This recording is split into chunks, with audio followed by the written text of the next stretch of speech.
Magandang buhay, grade 7 students! I am your Sir Isagani. Welcome to our science channel. Today, you will learn about focusing specimens using the compound microscope. But before we proceed, do not forget to click the subscribe button and click the notification bell for you to be updated for our new uploaded science video lessons.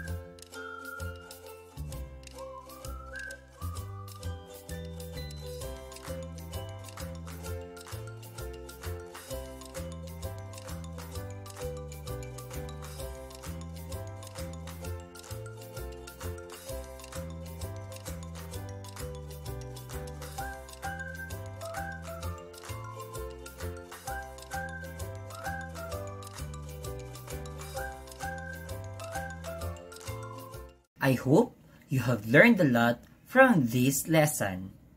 Again, I am your Sir Isagani. Have a nice day. Stay safe and healthy. See you next time!